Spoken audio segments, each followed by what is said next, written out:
여러분 안녕하십니까? CJB 아침 뉴스입니다. 이 경기 불황과 탄핵 전국 여파로 겨울 추위보다 더한 경제 한파가 뒤덮고 있습니다. 각급 단체장들이 연말 모임과 송년회를 예정대로 하라고 권고하지만 한층 얼어붙은 소비는 요지부동입니다. 특히 외식업계는 역대급 어려움에 직면해 실효성 있는 지원이 절실합니다. 최현석 기자가 취재했습니다. 전국적으로 이름나 있는 청주 삼겹살 거리입니다. 점심시간을 맞았지만 한산하다 못해 적막하기까지 합니다. 경기 불황의 탓도 있지만 탄핵 전국 여파로 정세가 불안해지면서 손님들의 발길이 크게 줄었습니다. 도청과 청주시청 임시청사 주변에 있지만 취소된 부서 송년회와 회식은 요지부동입니다. 더욱이 주말과 휴일이면 찾던 전국 단위 관광객들도 자취를 감췄습니다. 주말에 손님이 진짜 많이 떨어진 것 같아요. 외지에서 오는 사람들이 주말에 많이 오거든요. 근데 아예 딱 끊어졌어요. 급격히 얼어붙은 소비 침체로 아예 점심 장사를 포기한 곳도 부지기수입니다. 특성화 거리인데도 불구하고 작년에 비해서 올해는 진짜 안 되는 것 같아요. 청주 육거리 시장 상인들도 혹독한 겨울을 나고 있습니다. 소비자들이 지갑을 열지 않으면서 연말 특수는커녕 그 어느 때보다 힘들다고 하소연합니다. 몇십 년 이상 한 자리에서 장사를 해왔던 상인들도 속수무책입니다. 진짜 어렵죠. 너무 어려워. 탄핵 그 문제도 있고 그렇지만 경기가 너무 어렵어요. 소비자들이 지갑을 안 엽니다. 정세가 이게 어지럽고 한데 뭐 영업이 잘 되겠어요. 힘들죠. 외식업계를 중심으로 업종 구분 없는 소비 한파가 휘몰아치면서 직접적이고 실효적인 지원책 마련이 절실해 보입니다. CJB 최현석입니다. 어제 오전 충주 수소버스 충전소에서 수소버스가 갑자기 폭발했습니다. 다행히 버스 안에는 사람이 없었지만 주위에 있던 3명이 중경상을 입었는데요. 자칫 추가 폭발로도 이어질 수 있는 아찔한 사고였습니다. 안정은 기자가 취재했습니다. 수소 충전을 마친 버스 주변을 사람들이 서성입니다. 이상을 감지하고 차량을 들여다보길 수차례. 충전소 관계자가 버스 뒤편을 지나가는 순간 폭탄이 터진 듯 한순간에 버스가 폭발합니다. 어제 오전 11시 10분쯤 충주시 목행동 수소버스 충전소에서 버스 폭발로 3명이 중경상을 입었습니다. 충전소 직원이 버스 충전 완료 후 버스에서 시동을 걸고 약 10초경에 차량 뒷부분에서 폭발 사고가 일어났습니다. 사고 지점에서 멀리 떨어진 곳까지 날아온 파편을 통해 당시 폭발의 위력이 얼마나 컸는지 확인할 수 있습니다. 폭발한 버스는 당시 차량 결함으로 지정 AS 센터에 가는 길이었습니다. F 경고등, 즉 스택 부분의 이상이 확인된 건데 왕복 100km에 달하는 장거리 이동을 위해 충전소에 갔다 사고가 난 겁니다. 지금 스택 부분이라고 하면 일종의 발전기라고 보시면 되는데 그 부분에 이상이 있을 것이다라는 그 코드가 발견이 된 겁니다. 네. 버스 폭발의 여파로 충전기는 모두 파손됐지만 수소 충전소 자체는 안전에 이상이 없는 것으로 확인됐습니다. 충전까지의 정상적인 상태를 또 확인했습니다. 그리고 현재 그 저장실과 압축기 이런 데에서는 가스 누출이 없는 것을 확인했고 2차 확인이 안 되도록 다 조치를 완료했습니다. 충주시는 관내 수소 전기버스 18대의 운행을 전면 중단하고 대체 버스를 투입한 상황. 하지만 충주시 목행동 수소버스 충전소가 관내 수소 충전의 80%를 담당했던 만큼 시민 불편이 불가피할 전망입니다. 수소버스 충전소가 일정 기간 중단이 되면 현재 봉방 충전소도 26일부터 재개가 될 예정이다 보니 충주에 있는 충전소가 연수 충전소 한 군데만 남아 있거든요. 원인 규명을 위한 합동 조사가 시작된 가운데 또 다른 사고를 막기 위한 철저한 검증이 요구되고 있습니다. CJB 안정은입니다. 충청북도와 서울시가 보건과 교육 분야에서 소외된 이웃들을 위해 손을 맞잡았습니다. 이번 협약으로 두 지역의 대표적 혁신 정책인 충청북도의 의료비 후불제와 서울시의 교육사다리 서울런을 공유합니다. 이번 협약을 시작으로 두 자치단체는 의료와 교육 이외에도 복지, 환경 등 다양한 분야에서의 협력을 확대하며 국민의 삶의 질을 향상시키기 위한 노력을 지속 추진해 나갈 계획입니다. 청주지검이 오송 지하차도 참사와 관련한 현장 소장과 감리단장에 대한 항소심 감형에 불복해 대법원에 상고했습니다. 검찰은 2심 재판부가 임시 재방을 부실 축조한 것과 침수 사고의 인과관계를 인정하지 않았고 위조한 증거 사용을 일부 인정하지 않았다며 상고 이유를 밝혔습니다.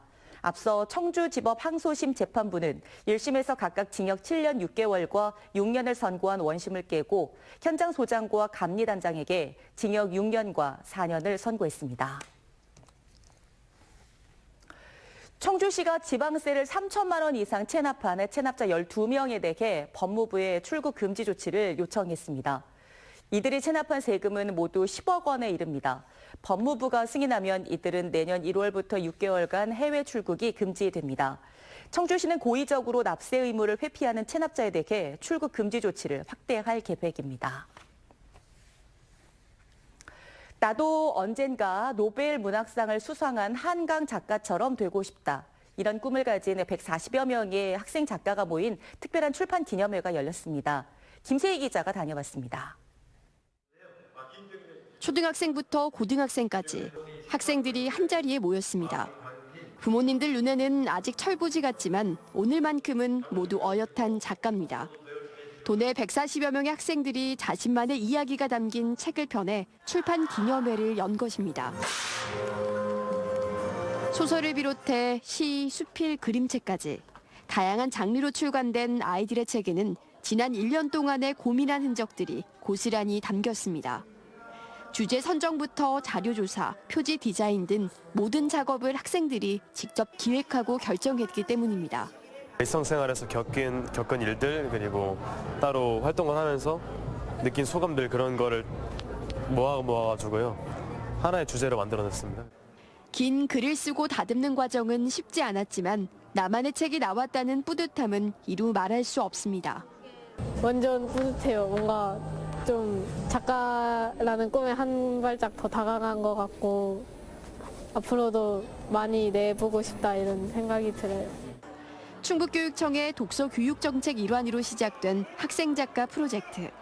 학생들의 창작활동 지원을 위해 지난 1년 동안 학교에서 선생님들의 집중지도와 글쓰기 특강 등 다양한 프로그램을 진행했습니다. 비록 시중에 판매되지는 않지만 출판된 도서는 국제표준도서번호 IBSN에 정식 등록돼 각 학교 도서관에 비치될 예정입니다.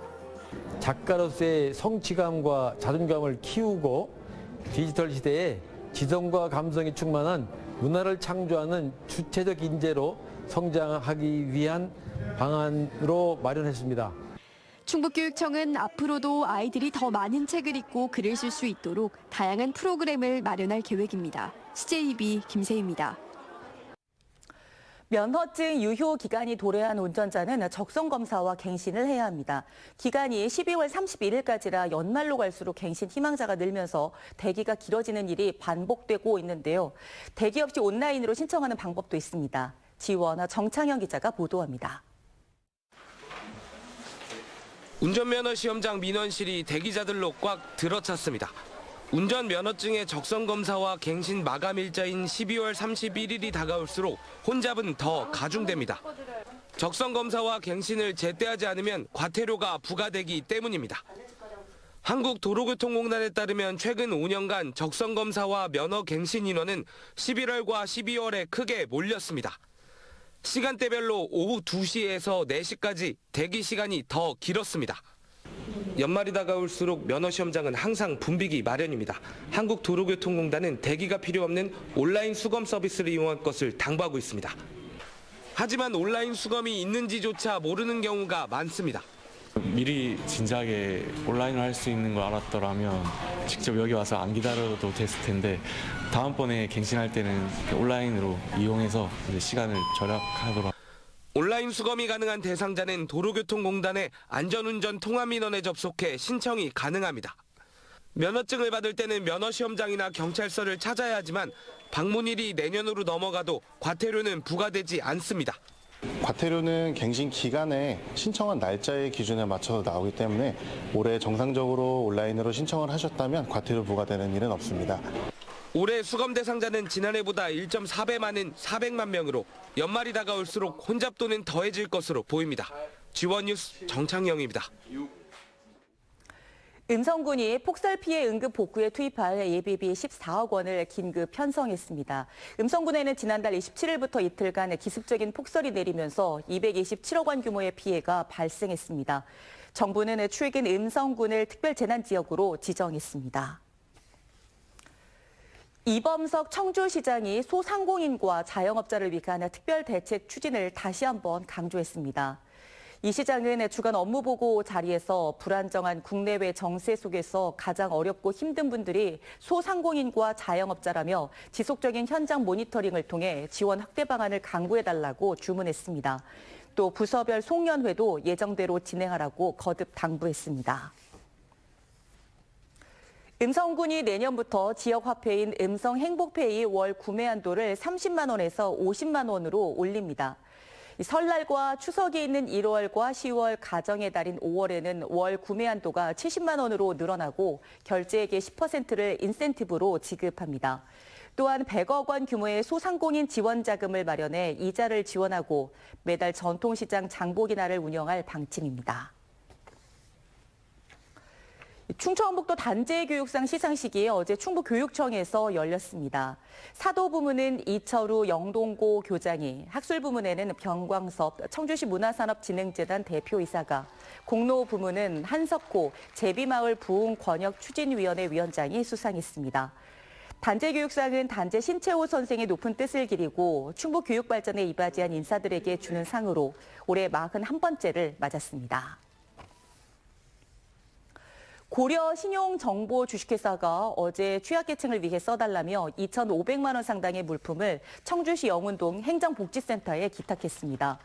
기탁된 물품은 겨울 이불 100세트와 청소기 20대, 냉장고 등으로 관내 어려운 이웃 100명에게 전달될 예정입니다. SK하이닉스 자회사형 장애인 표준사업장인 행복모아 주식회사가 청주시에 지역 장애인을 위해 써달라며 1,000만 원을 기탁했습니다.